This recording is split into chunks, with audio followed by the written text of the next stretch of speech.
Afganistán. Una guerra que se cobró las vidas de casi 15.000 jóvenes reclutas soviéticos y de aproximadamente 1 millón de afganos. Era el síndrome de Vietnam de la Unión Soviética, por así decirlo.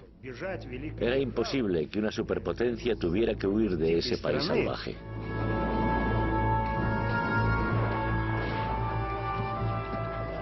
Los Estados Unidos proporcionaron armas valoradas en miles de millones de dólares a unos insólitos aliados, los fundamentalistas islámicos. Es absolutamente cierto que esta fue una guerra que se luchó con nuestro oro, pero con su sangre.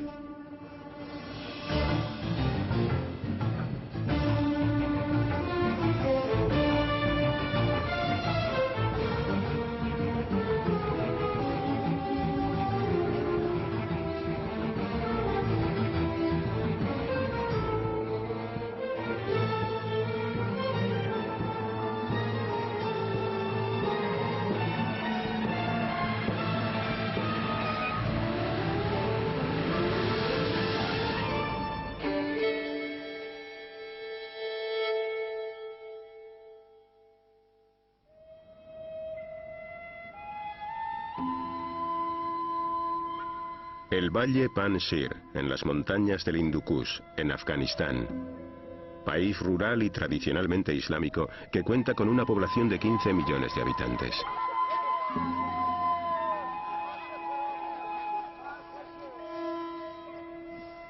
Las naciones extranjeras han intentado conquistarlo durante siglos. Ninguna lo ha conseguido. Pero la guerra civil y los años de conflicto de la Guerra Fría se cobraron un terrible precio en muertes y destrucción.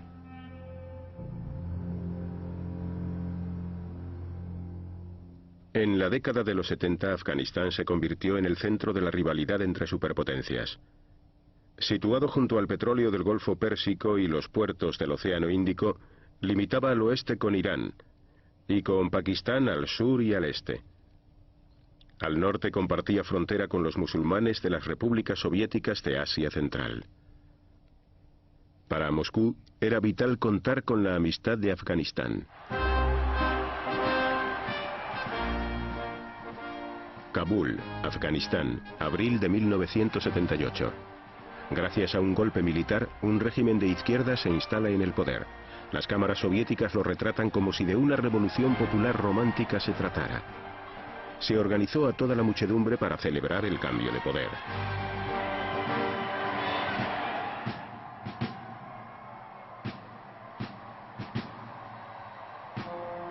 Nur Mohammad Taraki, nuevo dirigente de Afganistán, se dirigió a la Unión Soviética buscando su ayuda.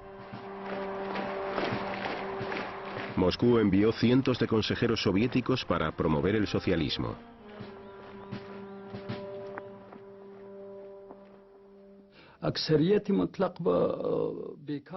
La gran mayoría del pueblo afgano carecía de un empleo. Afganistán era un país agrícola. Pensamos que lo mejor era introducir reformas agrarias y concederles tierras a quienes no tenían. Esto les permitiría trabajar en sus propios terrenos y aumentar así su nivel de vida. El régimen de izquierdas comenzó a reformar Afganistán por decreto. Despojó a los terratenientes de sus terrenos y se los entregó a los campesinos que los trabajaban. Animaron a las mujeres a dejar de llevar velos y las incluyeron en clases de alfabetización junto a los hombres.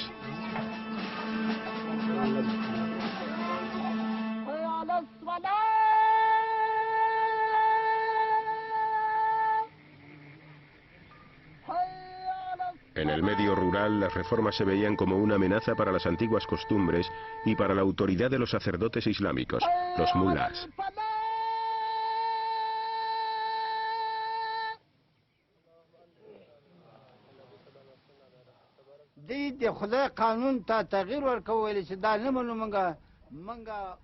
Los comunistas trataban de cambiar la ley de Dios. Querían destruir las tradiciones islámicas para librar al país de la pobreza y hacer que todos fuéramos iguales. Esto va contra la ley del Islam. Dios ha decidido quién es rico y quién pobre. Y los comunistas no pueden cambiarlo. Eso es inimaginable.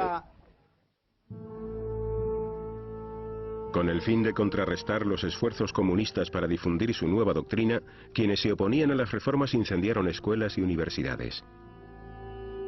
Miles de afganos huyeron a Pakistán para evitar el caos revolucionario. La resistencia crecía en todo el país.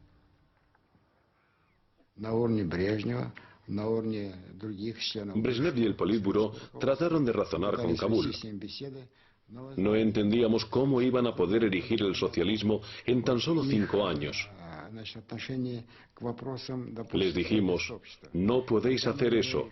Nosotros llevamos 60 años levantando el socialismo y aún no hemos terminado. Pero pensaron que éramos nosotros los que se equivocaban. La ingenuidad manaba de cada uno de sus orificios, estaba en cada una de sus palabras. En el vecino Irán, multitud de habitantes respondieron al llamamiento de la resistencia afgana para llevar a cabo una yihad, o guerra santa, contra los impíos comunistas. Otros países islámicos se hicieron eco del grito de guerra.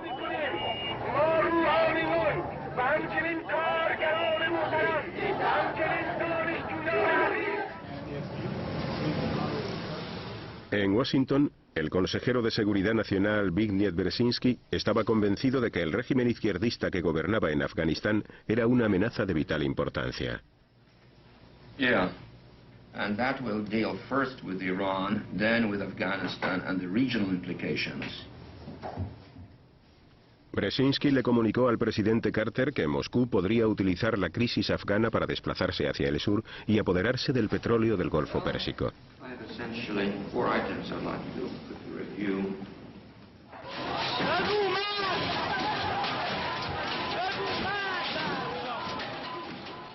Brzezinski temía por la estabilidad de la región y sus miedos adquirieron consistencia cuando las manifestaciones masivas que tuvieron lugar en Teherán finalizaron con el derrocamiento del Shah de Irán.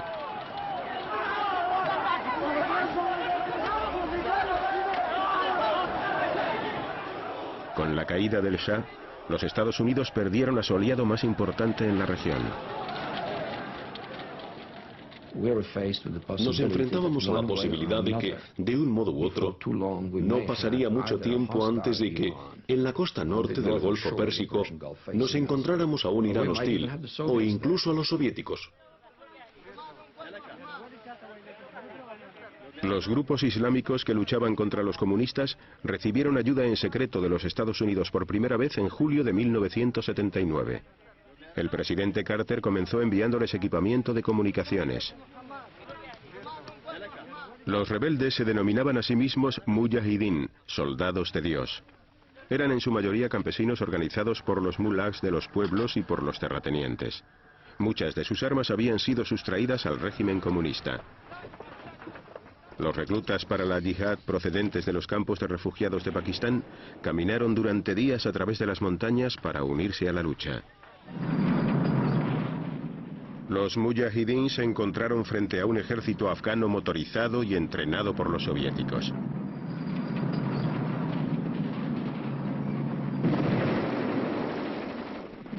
Las películas soviéticas mostraban una fuerza de lucha altamente motivada. Pero lo cierto es que todos los meses desertaban miles de soldados. Kabul le suplicó a Moscú que enviara tropas soviéticas. En el Kremlin, los dirigentes soviéticos se reunieron en repetidas ocasiones para discutir sobre la crisis afgana. Cuando la turba masacró a los consejeros soviéticos y a sus familias, la petición de Kabul de recibir tropas soviéticas alcanzó una posición prioritaria en la agenda. Los afganos querían que introdujéramos un contingente limitado de tropas soviéticas para salvaguardar las bases militares. Ellos solos no podían con los mujahideen. En un primer momento se habló de un batallón, luego de una brigada. Ellos seguían insistiendo y presionándonos para que les enviáramos tropas soviéticas, pero nosotros nos negamos una y otra vez. El presidente Taraki tenía un primer ministro aparentemente leal, Hafizullah Amin. Amin era el hombre fuerte del régimen. A pesar del descontento reinante, estaba decidido a seguir adelante con las reformas. Amin puso en marcha una campaña de terror. Ordenó detener a sus oponentes y los asesinó. Le dije a Amin que sus políticas eran demasiado duras y que terminarían volviendo a la población musulmana contra él, como sucedió con las reformas agrarias que no tuvieron en cuenta las tradiciones afganas. Pero él solía replicarme: ¿acaso Stalin hizo la revolución con guante blanco? El presidente afgano Taraki voló a Moscú para discutir con el líder soviético Leonid Brezhnev cómo frenar los excesos de Amin.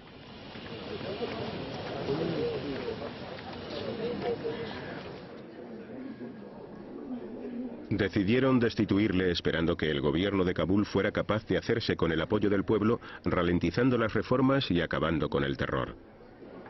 Pero los planes secretos de Moscú se filtraron. Cuando el presidente Taraki regresó a Kabul, fue detenido y ejecutado por orden de Amin. Amin era consciente de que los soviéticos querían deshacerse de él. Por ese motivo comenzó a buscar vínculos más ventajosos con Occidente.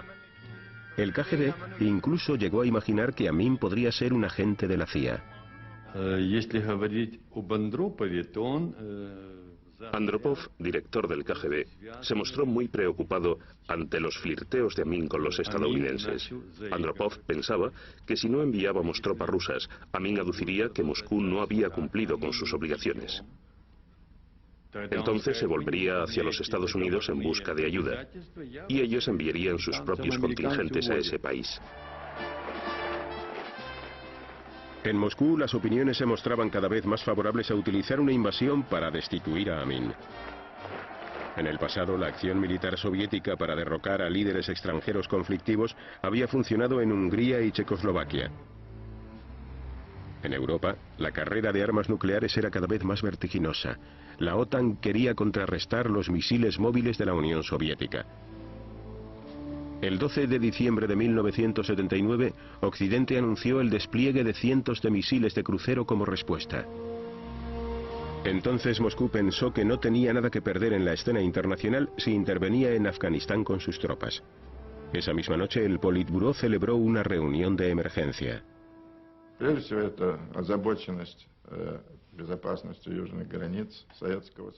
Nuestra mayor preocupación era la seguridad de las fronteras del sur de la Unión Soviética.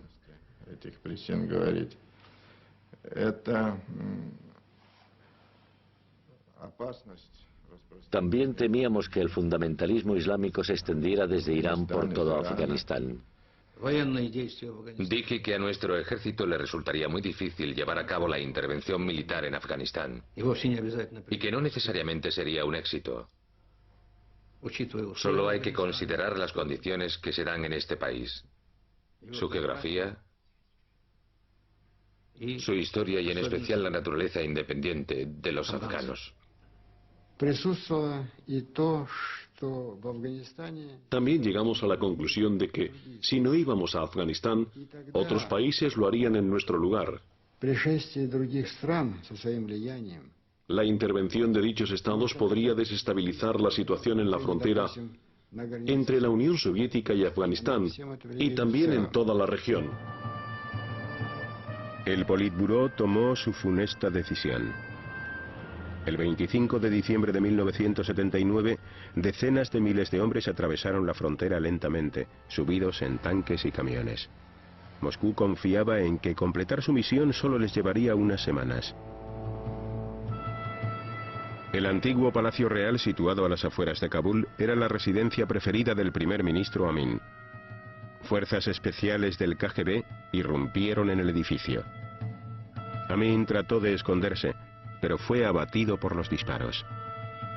Moscú sustituyó a Amin por un dirigente más dócil, Babrak Karmal. Desde que comenzara la Guerra Fría, la Unión Soviética jamás había invadido un país que se encontrara fuera de las fronteras del Pacto de Varsovia. Ahora las fuerzas rusas estaban cruzando la línea. The implications of the Soviet invasion of Afghanistan could pose a most serious threat to the peace since the Second World War. The vast majority of nations on earth have condemned this latest Soviet attempt to extend its colonial domination of others. Tuve que poner una serie de restricciones a la Unión Soviética. Una de ellas consistió en elaborar un comunicado público en el que se decía que si los soviéticos invadían Pakistán o Irán, además de Afganistán, lo consideraría una amenaza personal para la seguridad de los Estados Unidos de América y que, por lo tanto, emprendería cualquier acción que deseara o que considerara apropiada para responderles. También les hice saber que no quedaba excluida una reacción nuclear. The military intervention of the Soviet Union cannot be justified. There can be no question of any country other than the Soviet Union having interfered in Afghanistan's internal affairs. En las Naciones Unidas se condenó ampliamente la invasión. El presidente Carter bloqueó los envíos de cereales a la Unión Soviética, decretó un boicot contra los Juegos Olímpicos de Moscú y aumentó la inversión destinada a las armas de los Estados Unidos. El proceso de détente o distensión se había acabado. El consejero de Seguridad Nacional de los Estados Unidos, Brzezinski, se desplazó hasta Pakistán para empezar a constituir la resistencia. Quería armar a los mujahidín sin desvelar la función que desempeñaban los Estados Unidos. Además instó a los soldados de Dios a que redoblaran sus esfuerzos en la frontera afgana cercana al paso Khyber. We know of their deep belief in God, and we are confident that their struggle will succeed. That land over there is yours. You'll go back to it one day, because your fight will prevail, and you'll have your homes and your mosques back again, because your cause is right, and God is on your side.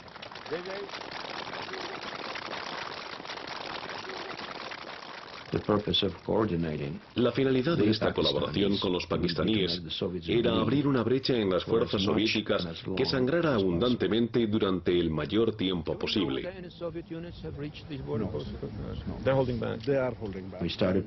Las armas que comenzamos a proporcionarles a los mujahidín procedían de varias fuentes. Algunas eran, por ejemplo, armas soviéticas, egipcias y chinas. Incluso conseguimos armas del gobierno comunista checoslovaco, ya que obviamente estaba dispuesto a recibir incentivos materiales. Y llegó un punto en el que comenzamos a comprar armas para los soldados de Dios al ejército soviético de Afganistán, puesto que cada vez era más corrupto. Brzezinski solicitó la ayuda del general Zia-ul-Haq, dirigente militar de Pakistán. Este país siempre había tenido un gran interés en Afganistán. Deseaban un vecino cordial y totalmente islámico. El Congreso de los Estados Unidos había suprimido con anterioridad las ayudas militares a Pakistán. Las referencias del general Zia en lo que a los derechos humanos se refiere no eran buenas. Estaba construyendo una bomba nuclear y había fracasado en su intento de detener el tráfico de drogas. En esa ocasión, los estadounidenses dejaron de lado su descontento. Creo que con respecto a Pakistán teníamos una dualidad de criterios. Sabíamos que allí había grandes problemas con las drogas y también con las armas nucleares, pero estábamos preparados de muchas maneras para hacer oídos sordos a todo eso, mientras la resistencia afgana recibiera el apoyo del gobierno pakistaní. Y eso fue lo que hicimos. En Afganistán el Ejército Rojo vigilaba las ciudades, carreteras y aeropuertos, por lo que el ejército afgano estaba libre para combatir. En 1980 casi 100.000 soldados soviéticos se desplegaron por todo el país. Era una guerra civil, pero a los reclutas soviéticos les dijeron que iban a Afganistán para hacer frente a los estadounidenses. Cuando capturamos a los primeros prisioneros afganos, comenzamos a darnos cuenta de que allí no había estadounidenses. Y nos dijimos, ¿estadounidenses? ¿Qué estadounidenses? No están aquí. Pero los oficiales del KGB respondían, están en la retaguardia, asesoran a los mujahidín, igual que hicimos nosotros en Cuba. Quizás les estén enseñando a luchar, pero cuantas más operaciones llevábamos a cabo, más conscientes éramos de que los estadounidenses no estaban allí. En contra de sus deseos, los soviéticos pronto se vieron arrastrados al combate. Comenzaron con el modelo de ofensivas de avance, concebidas para derrotar a la OTAN en Europa y a las tropas chinas en Manchuria. En los terrenos montañosos contra los combatientes de la guerrilla, su aproximación fue un desastre. Yo diría que el bando soviético ganó un 99% de todas las batallas que se libraron en Afganistán. El problema radicaba en que al día siguiente nos encontrábamos con la misma situación que si no hubiera tenido lugar una batalla. Los mujahidín estaban de nuevo en el pueblo donde pensábamos haberlos destruido el día antes. Era una guerra totalmente inútil. I, Ronald Reagan, do solemnly swear that I will faithfully execute the office of President of the United States. That I will faithfully execute the office of President of the United States. Ronald Reagan, ferviente anticomunista, ganó las elecciones de 1980 con la imagen de un liderazgo lleno de fuerza y con la promesa de reconstruir el poder militar de los Estados Unidos. A muchos estadounidenses la política exterior de Carter les había parecido bastante endeble. Reagan aumentó las ayudas a los rebeldes afganos.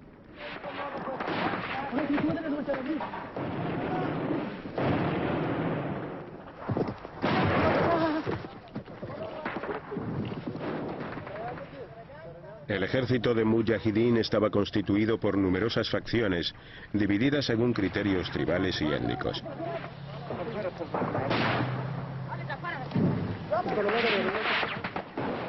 Cuando los mujahidín no luchaban contra los soviéticos, combatían entre ellos mismos.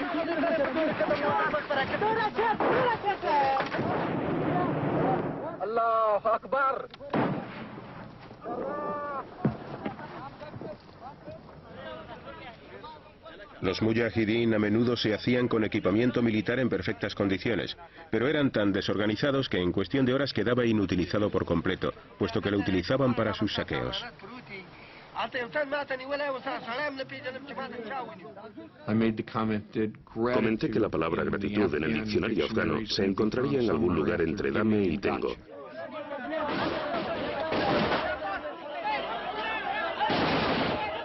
Por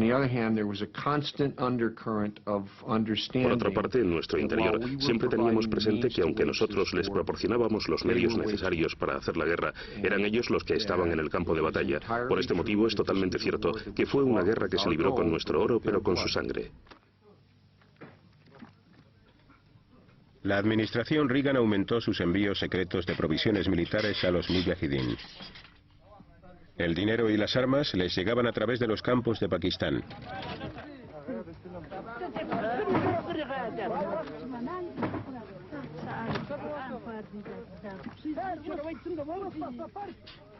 Los pakistaníes confiaban en que, controlando la distribución de las ayudas, conseguirían instaurar un régimen fundamentalista en Afganistán. Así pues, favorecieron al extremista Gulbuddin Hekmatyar. Los pakistaníes necesitaban tener a alguien a quien poder manipular. Por este motivo destinaban las ayudas estadounidenses, fueran las que fuesen, y eso que al principio eran mínimas, aunque después adquirieron proporciones más importantes, esencialmente a Gulbuddin, en detrimento de otros grupos. Las armas no se distribuían equitativamente. A pesar de nuestros éxitos militares, Pakistán solo nos entregó 8 misiles. Durante 2 años suprimieron las ayudas para mi grupo. Los pakistaníes tenían sus propios planes. Le dieron la parte del león de las armas al extremista Gulbuddin Hekmatyar.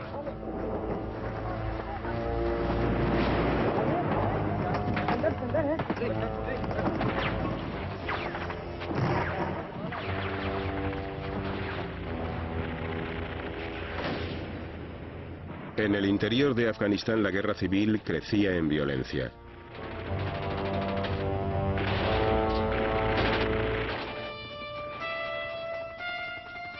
Tras sufrir cuantiosas bajas, el Ejército Rojo modificó su táctica.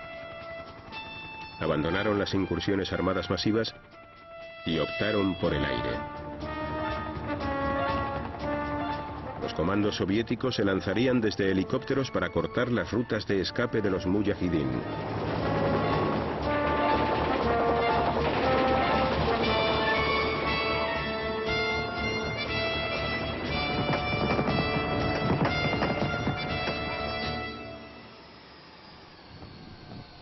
Mientras seguían distribuyéndose cada vez más armas en todo Afganistán, las Naciones Unidas buscaban una solución diplomática al conflicto.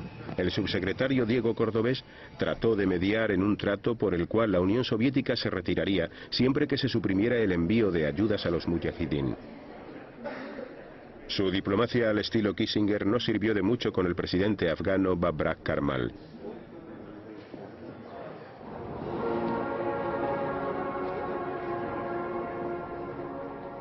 Moscú, noviembre de 1982. Después de permanecer 18 años en el poder, Brezhnev fallece.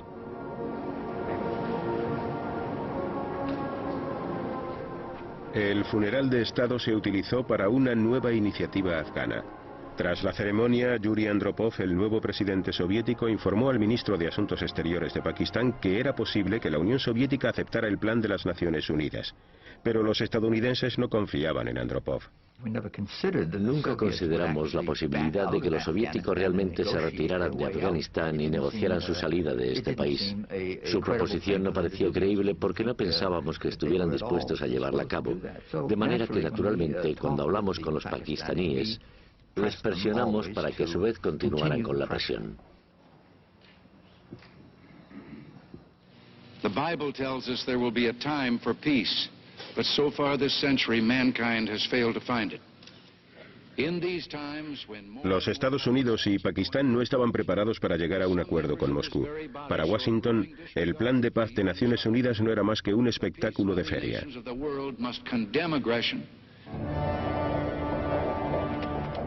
Las fuerzas aéreas soviéticas estaban ahora bombardeando indiscriminadamente todo el territorio de Afganistán.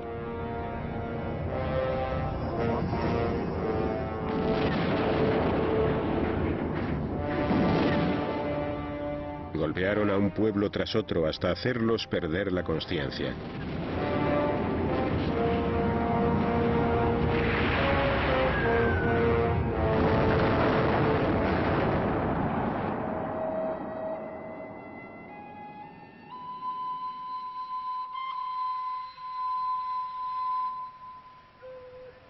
El 8 de abril de 1985, durante un ataque rutinario, los pueblos de Kats y Mindrawar, situados en la carretera que comunicaba Kabul con Jalalabad, fueron bombardeados y posteriormente invadidos por las tropas soviéticas. Los soviéticos destruyeron todo el pueblo. Es imposible contar a cuántas personas mataron. A los hombres los sacaron a rastras de sus casas y los enviaron al ejército afgano. Pusieron a un lado a todos los que se negaron y luego los dispararon. Fueron masacrados.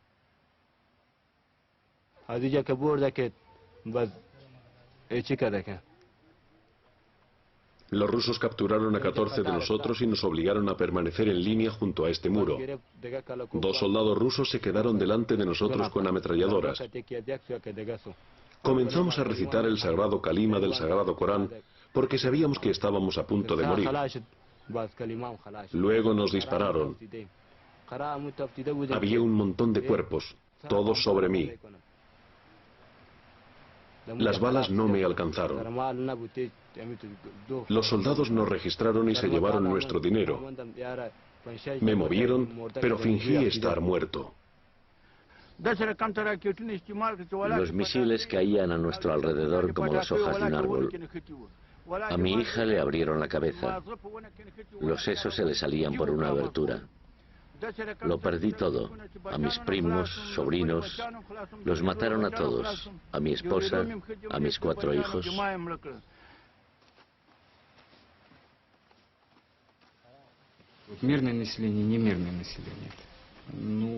No existía algo parecido a una población pacífica. Todos eran luchadores de la guerrilla. Recuerdo que una vez rodeamos a todas las mujeres y niños.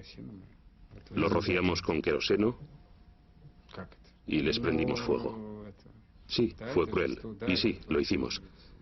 Pero esos niños estaban torturando con cuchillos a nuestros soldados heridos. Cuando matas no sientes tranquilidad, sino indiferencia. Te obsesionas con ello y pierdes la moralidad. Te conviertes en una persona de sangre fría y tu corazón cada vez es más duro porque te encuentras ante algo que no te gusta hacer. Un joven soldado podía matar solo para probar su arma, o porque sintiera curiosidad por saber cómo es el interior de un ser humano, o qué hay dentro de una cabeza rota. Pero también hay que tener en cuenta el hecho de que si tú no matas, te matan. La sensación es de estar borracho de sangre. Muchas veces uno mata por aburrimiento, o porque piensa que hacerlo es como cazar conejos.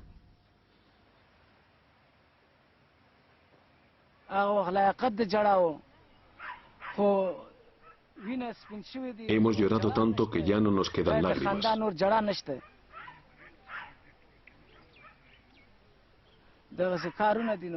Y aunque lo hagamos, ¿quién nos las enjugará? Porque como ven, no hay nadie hacia quien volverse. Solo rezamos a Dios para que nos vengue, ya que estamos indefensos.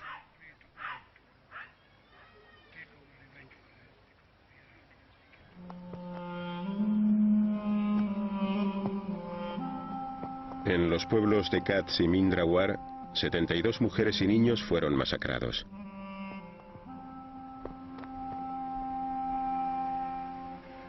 Miles de civiles murieron como consecuencia de las atrocidades similares que cometieron los soviéticos en todo Afganistán.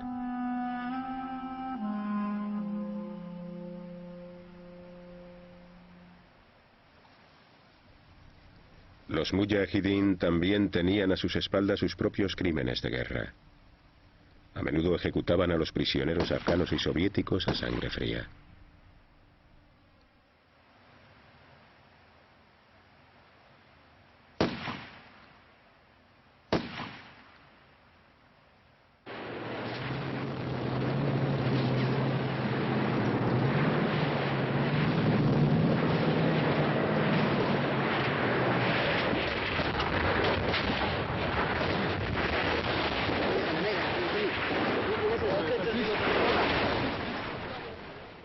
Cada vez más temerarios, los mujahidín atacaban sin piedad los convoyes soviéticos, la vía de salvamento que proporcionaba petróleo y armas al ejército rojo.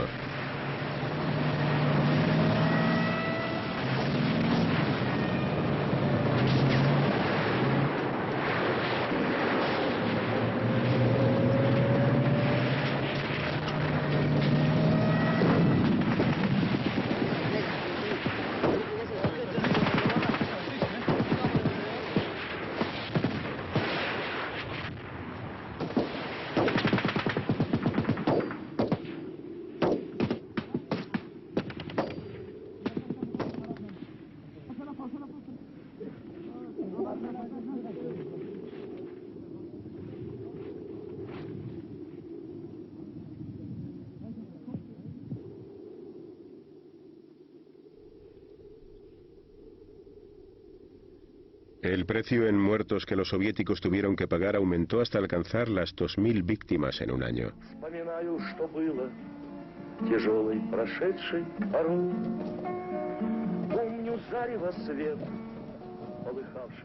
Muchos de los reclutas eran novatos, pero los destinaron a Afganistán tras solo 3 meses de preparación básica. Las enfermedades, el alcoholismo y el consumo de drogas socavaron las fuerzas del ejército. Los heridos recibían las atenciones mínimas. La guerra parecía no tener sentido.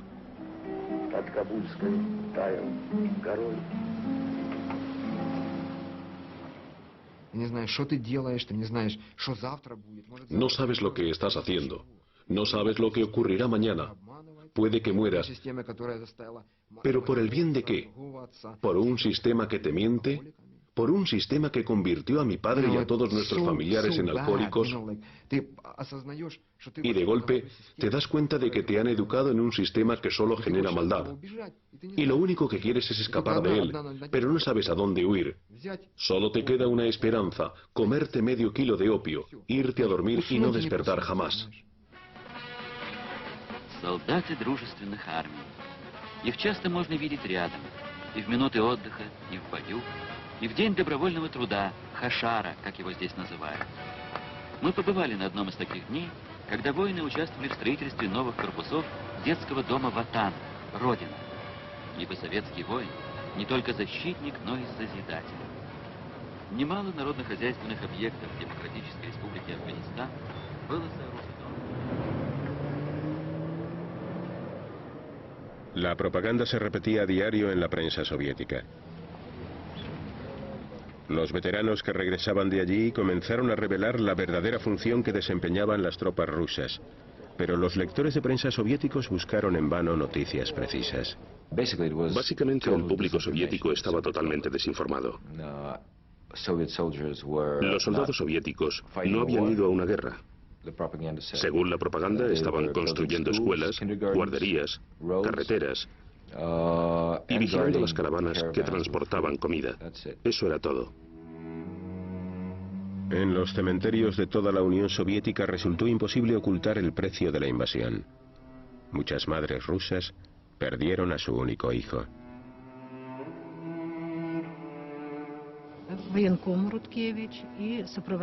Un oficial militar vino a verme y me dijo: trate de ser valiente. Su hijo ha muerto.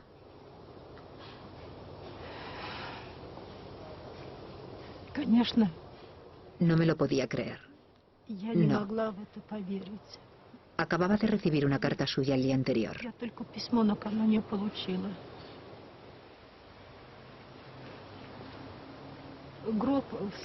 No intenté abrir el féretro.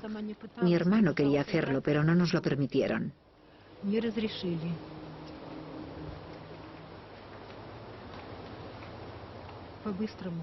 El funeral fue muy rápido. Lo incineraron y eso fue todo. Fue realmente duro.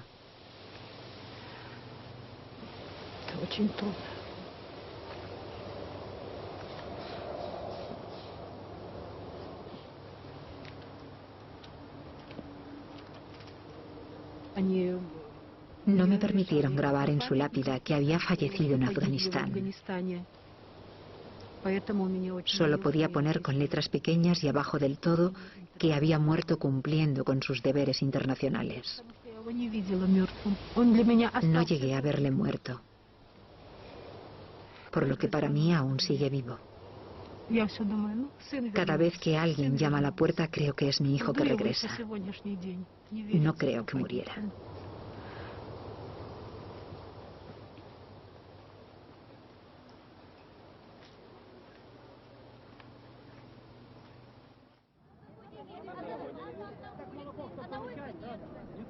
En marzo de 1985, un nuevo líder lleno de energía subió al poder en el Kremlin. Cuando Mikhail Gorbachev se fue reuniendo con la multitud en sus viajes por todo el país, por fin se pudo expresar en público la oposición a la guerra. Miles de cartas de protesta llegaban todas las semanas al despacho de Gorbachev. Y надо было все-таки Teníamos que acabar con la guerra, pero de manera que el pueblo ruso comprendiera por qué decenas de miles de personas habían muerto y otros tantos estaban inválidos. Tuvimos que explicar el motivo de todo esto. No podíamos limitarnos a salir huyendo avergonzados, no. Teníamos que encontrar el modo de hacerlo. Existía un obstáculo, y era de tipo ideológico. Se trataba de nuestro síndrome de Vietnam. Era imposible que una superpotencia saliera huyendo de este país salvaje, igual que le sucedió a los Estados Unidos en Vietnam. Dañaría seriamente nuestro prestigio. Gorbachev le comunicó al enviado de las Naciones Unidas, Diego Cordovés, que la Unión Soviética consideraría la opción de retirarse bajo un acuerdo con las Naciones Unidas. El problema que se planteaba ahora era qué tipo de gobierno iba a dirigir Afganistán si los soviéticos se marchaban.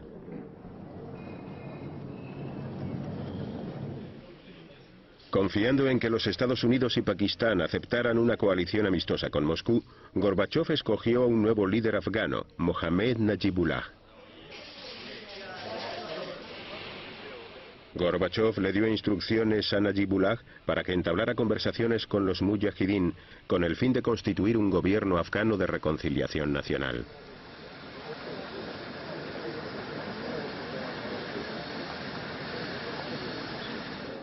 Gorbachov y sus iniciativas de paz fueron largamente aplaudidas en Moscú, pero en Washington seguían sin aceptarlas.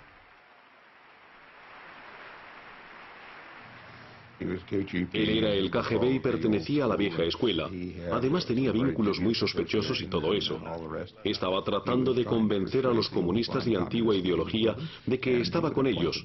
Los designó para varios puestos, pero no realizó cambios de importancia en la economía o en las políticas económicas o militares. Cuando regresó de la primera cumbre con Gorbachov, Reagan presintió que Moscú deseaba llegar a un acuerdo para salir de Afganistán. Pero los estadounidenses más radicales clamaban venganza por lo sucedido en Vietnam. Reagan cedió a las presiones del Congreso e instó a los mujahidín a luchar por la victoria. Realmente no fue hasta el periodo comprendido entre el año 83 y el 85 que las fuerzas en Washington se dijeron a sí mismas: sí, podemos ganar esta guerra. De ahora en adelante no vamos a enviar armas por valor de 16.000 millones de pesetas al año, sino por valor de 160.000 millones. Para combatir la supremacía soviética en el aire, los Estados Unidos decidieron probar su último misil, el Stinger.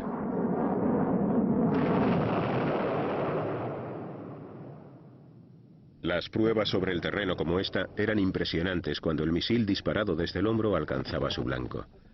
Al enviar informes a los mujahidín sobre los Stingers fabricados en los Estados Unidos, Washington dejaba claro que su país estaba directamente implicado en la guerra afgana.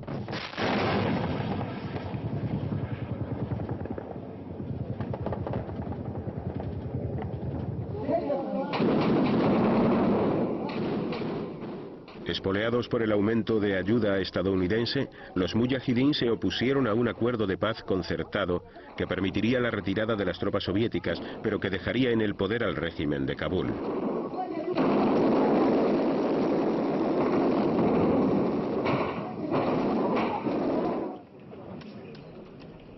Firmado en Ginebra, el Acuerdo de Paz de 1988 bloqueaba los envíos de ayuda militar a cualquier parte de Afganistán.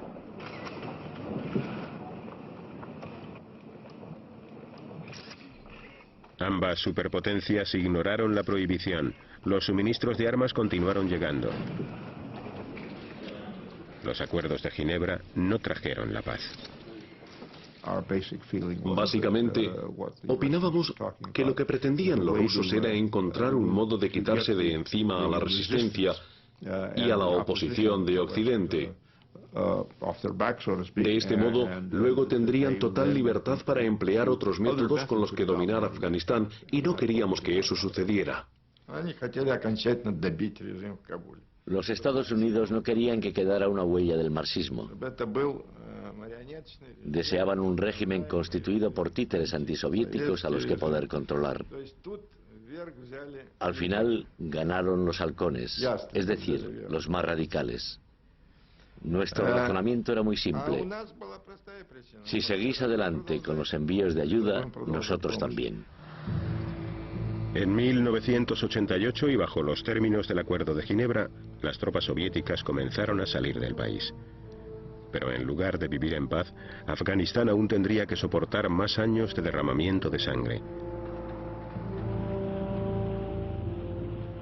Las luchas entre grupos fundamentalistas islámicos rivales siguieron destruyendo el país mucho después de que terminara la Guerra Fría.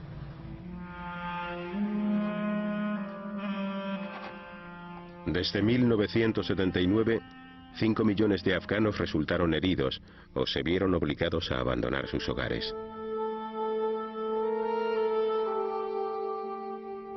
Casi 15.000 soldados soviéticos fueron asesinados. 1 millón de afganos perdió la vida.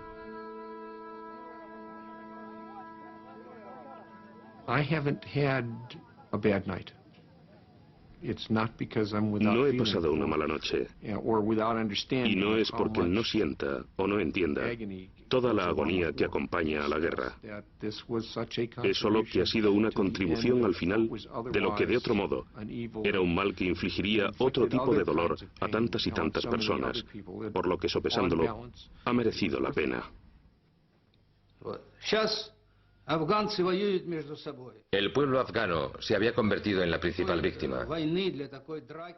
Ahora luchaban unos contra otros. Por supuesto, tenían una multitud de razones internas para hacerlo. Pero a la vez es a causa de un legado que comenzó en la década de los 70, por lo que luchan los unos contra los otros, con armas estadounidenses y soviéticas.